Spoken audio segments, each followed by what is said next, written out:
All right, hello everybody. Can you hear me? Yep.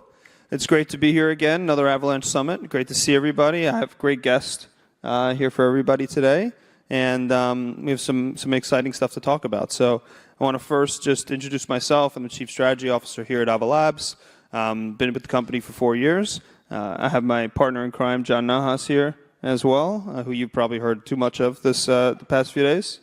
And we have Francesco as well. Francesco, I'd love for you to give an intro to the crowd. Sure. Thanks for having me. Francesco Abbate here. I'm Italian, as you might guess from my accent. CEO of Modex, which most people might know by FIFA Collect, the Web3 marketplace of FIFA. I've been in this space in Web3 and DeFi for 9 years by now. Looks like 50 years in this space. And in the previous life, I've been a CFO at Procter & Gamble for 15 years. So, and today I'm surrounded by these two gentlemen, and we're going to talk something interesting, I guess. So, Francesco, tell us a little bit. What is Modex? What do you do? And obviously, some might know and some might not know, but there has been a little bit of news today. So, why don't you brief the crowd on? Sure. I think the news broke out maybe an hour ago. So, FIFA Collect is the marketplace of FIFA. And as of now, we migrated the marketplace of FIFA Collect to FIFA's blockchain. So it's a new layer 1 proprietary blockchain, and that's been built on Avalanche technology. So that is live.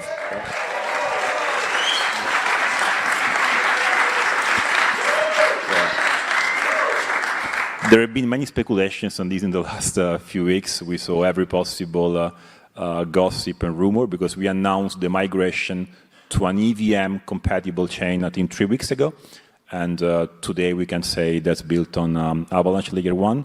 Everything has been migrated, and it's up and running. It works perfectly fine. We've been doing drops already and many more. So you can check for yourself, but that's it. Yeah. So FIFA's chain on Avalanche. Why don't you tell the crowd? I mean, this is, I don't remember how long, maybe two plus years in the making, at least from when we started getting acquainted. But why don't you tell people about sort of how you went about looking at different blockchains? Why Avalanche was the choice? Why a layer 1? Why the own blockchain?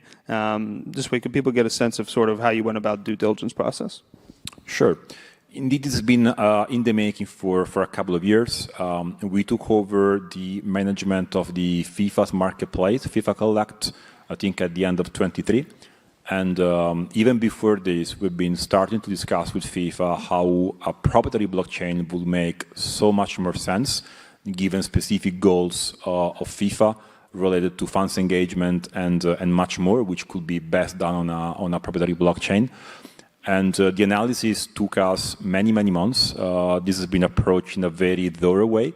We analyze every single possible chain out there with different criteria from fees to compatibility, gas costs, customization, security, safety, you name it. And we conclude that based on what FIFA has to do and the goals of the organization, marketplace first and everything else later, that this was the right technological solution for FIFA Collect now and FIFA in general to build their own layer 1. So that's been a very thorough process. I think it took us more than 1 year. I think we started discussing more than a year ago. And seeing this live today, FIFA Blockchain, it's not something which we thought it was very easy when we started a couple of years ago. I mean, I think this is vindication for us. The tech is good, the tech works, and part of our belief that every big company, every potential expansion into this space is going to want to have their own chain, right? FIFA is not going to want to be beholden to any other situation. If they want to grow their business, they want to grow their engagement, they want to grow assets on chain, they're going to need their own environment. And if they don't need it, they're going to want it, right? So this is like further proof to us, and in working, of course, with Francesco, it's been a pleasure. People oftentimes have been speculating over the past few weeks, asking me, oh, we heard FIFA is going on their own chain. Do you know anything about it? They say it's an EVM chain, right? These aren't just the things you just throw up an announcement and then move on from, right? This takes 2 years of work, of diligence, of tech diligence, and of course, Credit to Francesco and the Modex team, right? For Luigi and I were talking about this morning. It's a migration not just from one chain to another, but it's a migration from a different virtual machine to not an existing chain, but to their own new chain. So there's been time, there's been thought that's gone into this, a lot of work. So that started publicly 2 weeks ago, and really proud today to say that FIFA Sovereign Blockchain is an Avalanche L1. And part of the reason is also thanks to you guys and your team. It's been very hard, but again, you played a major role, two of you, the entire team, the AvaCloud team, AvaLabs in general, to make it happen. I think the best compliment I got in the last few hours was someone told me, hey, when are you going to migrate? I don't see any difference. It's still the same. Like we migrated actually a few hours ago. So people didn't even realize that it's working so smoothly. People didn't think it was migrated, you know, which I saw as a big compliment to the technology, because that's the most difficult thing to do. Make things look easy is the most complex thing to do. So, Francesco, why don't you tell us a little bit more about, you know, this is the first, I think probably the first step, you know, in getting FIFA Collect on this chain. What is sort of the vision and maybe, you know, how people should think about where this is going and, you know, how we can get excited about it? Yeah. You know, I can't say much. I ask you not to ask, and I'm joking. I still had to ask. No, jokes aside. Let's start from an anecdote. The first time I met FIFA, I think it was a couple of years ago, and the first thing they told me remained impressed in my head. They told me, you know, FIFA manages the biggest event in the world, which is the World Cup, and they have no funds. FIFA has no funds. No one is a fan of FIFA. You are a fan of Brazil, Italy, whatever, but no one is a fan of FIFA.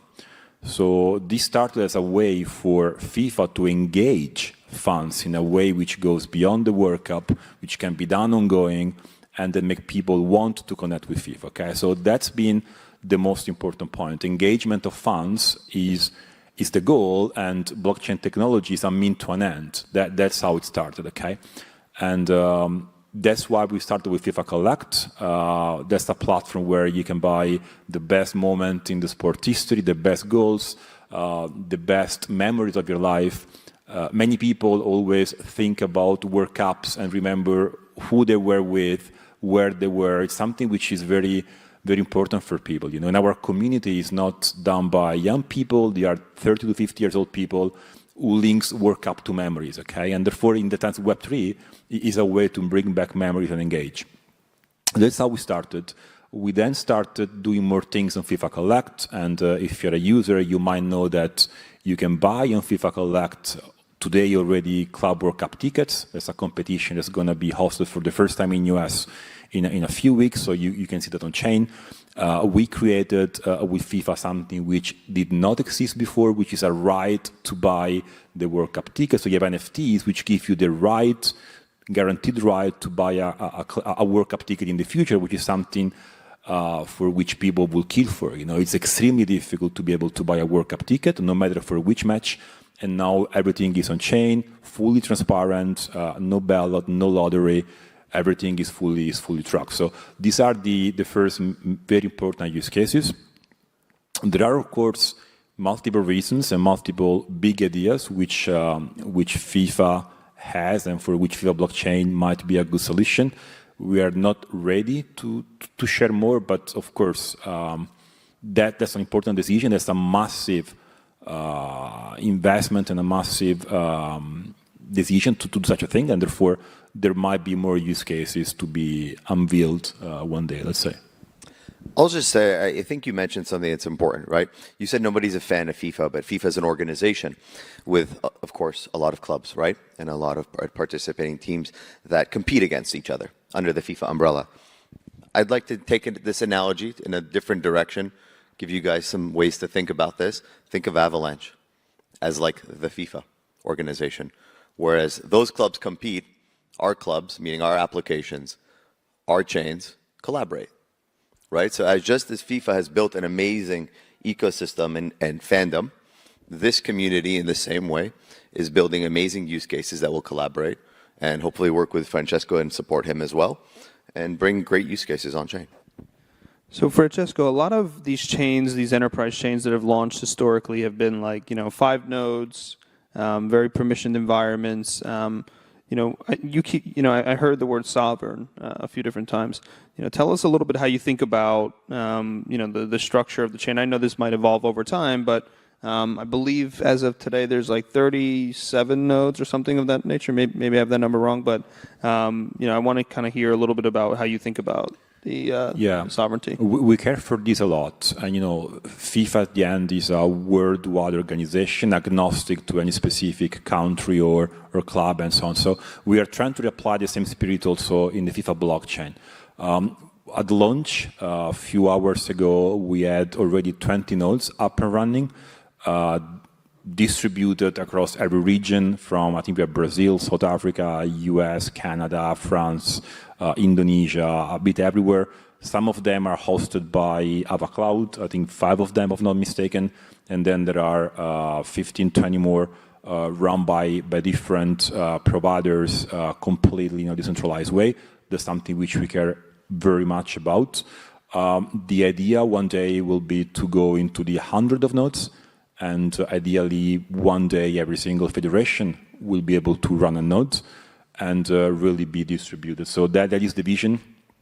We care for this a lot. It will be a journey. It won't be there on day one, but this is not something which we're doing for the short term. So there is a plan and there are ideas for this to be scaled and to be distributed to 100 of nodes around the world, to be run in an easy, intuitive way.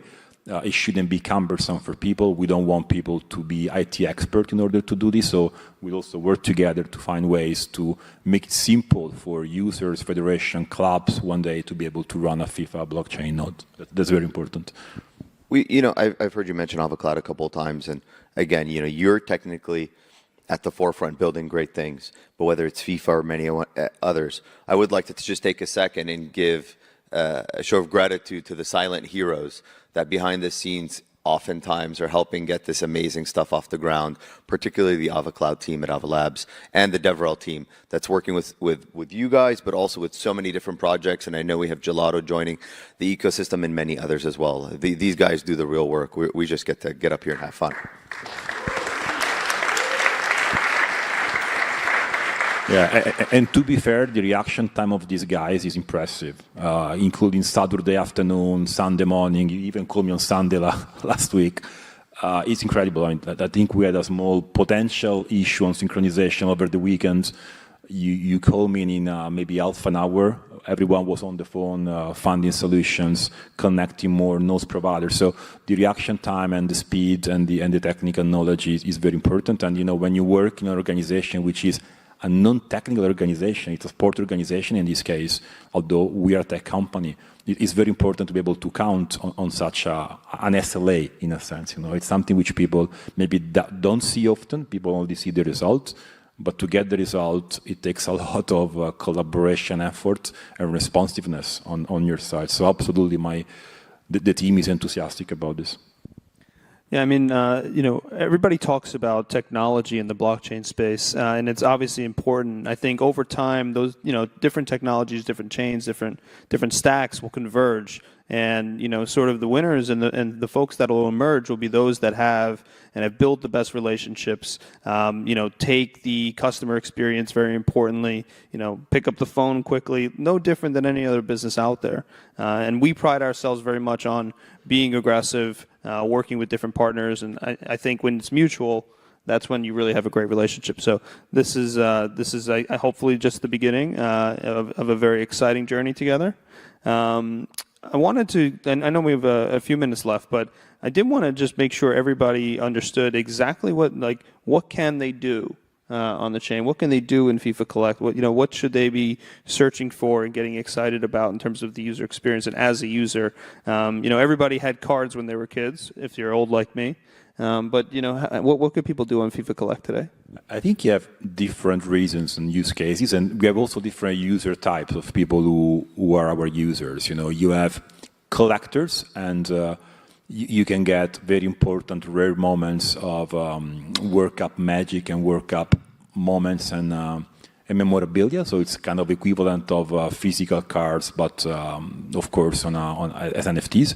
So is that like Roberto Baggio kicking it up? We have Roberto Baggio goal against Czechoslovakia in 1990, if I'm not mistaken. You have all the best goals, the best moments, the best saves, the trophy lift, which are extremely expensive by now because they're very scarce.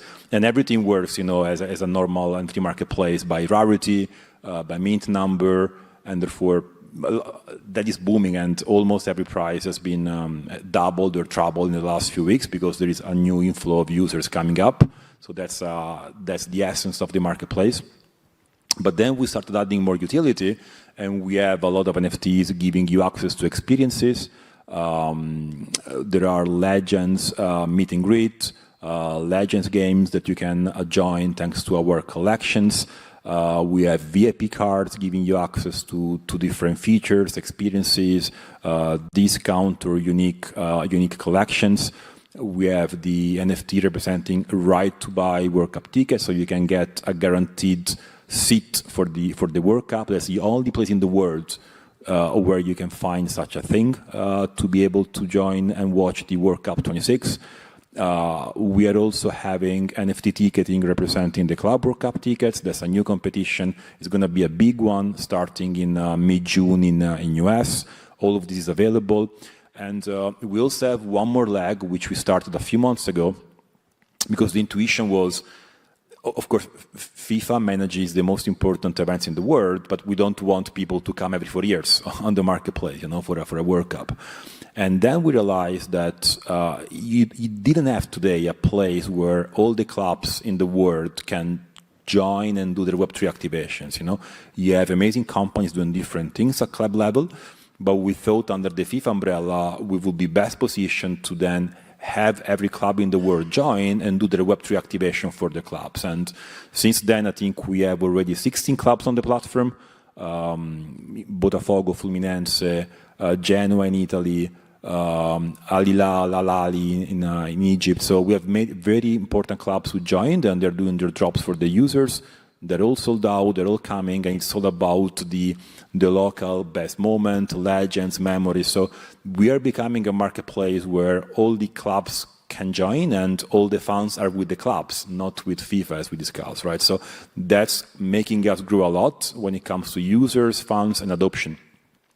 And just to give you a couple of numbers, I'm going for memory here, but I think we are growing users about 4% a week, so more than 20% a month over month ongoing. The community is now roughly 260,000 users, and we hope to be above 1 million users by the end of the year, which is also why we needed an infrastructure which is scalable, which is cost efficient, which is compatible. We now have MetaMask connected, which we couldn't do before. And that's all a mean to an end, and the end is growth, and the technology stack needs to enable such a growth, which is why the decision was made, by the way. Luigi, what's your favorite club? Be careful. I'm Laziale, so I'm a fan of Lazio. You're making fun of me, you're serious? No, I am. I'm dead serious. I'm Laziale. Yeah. So now you have a BD guy to go get you Lazio. Lazio for real? Yes. Bianco Celestri, yes. You didn't tell me before. Yes. Well, we have the house near Gaeta. We're not, but this is not a joke, by the way. Yeah, we never even talked about it. I'm obviously an Italy fan, but why Lazio? Well, we are in the Lazio region. That's where we're from. Oh, he's a hope near Gaeta. I told you. Gaeta, I remember. Naples, I remember. That's my mom. We don't care about that. I would have remembered. I promise you, I would have remembered Lazio. I promise. Yeah, we for some reason growing up, we always went to the Gaeta region. That's where my grandparents were living. My mother's from Torre del Greco. In Naples, but we didn't. The city's a little rough, so we didn't go there. The point of the question was so that you have someone who can help you get more clubs now. My father's actually Romanista, so that's fine. So yeah, but that's exactly. We should go. Human moments on stage at Avalanche Summit. I've been living in Geneva for 15 years in Geneva, and for the first 8 years in Geneva, I kept my AS Rome season tickets. I used to fly back and forth until my wife wanted to divorce for this, so I kept the wife and gave back the tickets. But Lazio is pretty bad. There was a time they were good. You know, Vieti, they had But really... that was the worst time when they were good. Exactly. When I was a kid. Well, how about this? How about we go see Italy and the U.S.? Ideally in New Jersey. All right, ideally in New Jersey. That'll be next year. So maybe you can give me one of those NFTs. You can give me buy the those. free right for the ticket. They're for sale, you know. Yeah. No, that's okay. But what I can do is actually to celebrate this. Then we discuss the last two things. But this is how all the discussions sound. They kind of go in this circle. Yeah, no, but jokes aside, I'd love for more people to join and jump on FIFA Collect. And I mean, we're celebrating something important here together. So I think we are trying to coordinate with the team. But we want to give everyone a $10 coupon to all the users and the community here to join, and then start having some experiences and some nice chance to have a discount or to buy for free the first asset, so they can all experience this. And this will include also right to buy tickets for the World Cup, of course. Yeah. So keep an eye on amazing. the channels, yeah. Luigi, I would like you real quick. I know we're running up on time, but I know there's a technical part that I think for especially the builders in the room and in the community to hear about kind of what we did on the token standard side too. Yeah, so one of the things that's interesting is for anybody who's not familiar, obviously Avalanche is a network of networks, and there's an interoperability protocol called interchain messaging, ICM. On top of ICM, if we didn't want to make it any more confusing, there's something called ICTT, which allows you to move tokens very easily between different Avalanche L1s. I keep tweeting those charts showing the tokens moving, so that's basically that protocol. But given the use case here, these are NFTs. So the ICTT standard was not possible to kind of move these tokens across chains. Instead, we need to create a new standard. Shout out to the Tesseract team who's been helping with this. Very great community members. And this is actually leveraging and building a great use case with Modex, who's going to be able to allow people to move these assets to the C chain with the we need to work on the branding, but the ICNFTT standard. So I think that the technology shows that that's valuable. I believe you were talking to a third party. We won't name them, but there were integration costs and things like that. So these things coming out of the box, and you don't have to go pay somebody hundreds of thousands of dollars to set up RINJEB points. That's the value of the network, right? The C chain becomes the initial chain that has all the integrations, Binance, Coinbase, Oracles, on-ramps, fiat on-ramps and off-ramps, and you just get to leverage all that out of the box. That's beautiful. That saves you a lot of time and money. Our team spent 2.5 years doing it, so you shouldn't have to do it yourself. I mean, it's just, if you've heard me talk, which is a lot, you hear me always say, this is the problem that we have in the industry and that we need to break out of this model, is that every product, every application has to fit in a pre-existing solution, right? You have to fit into a general purpose chain and work within the confines that the chain allows you to. And this is another example where the ecosystem and the chain are in support of the application, of the business, of the use case, of the asset. This industry has been inverted for the longest time. We are flipping that, and we are in support of builders, companies, assets, and whatever it is to make it as interoperable and seamless as possible. So I know we're almost done, but just to remind everybody, where should everybody go to see where the coupon is? They'll see it on socials? I think they will announce on social on different channels, and then you can go to collect.fifa.com and you'll see everything there. Awesome. Well, thank you so much, Francesco, for coming here. My pleasure. Being a Thanks great partner. And thank you all.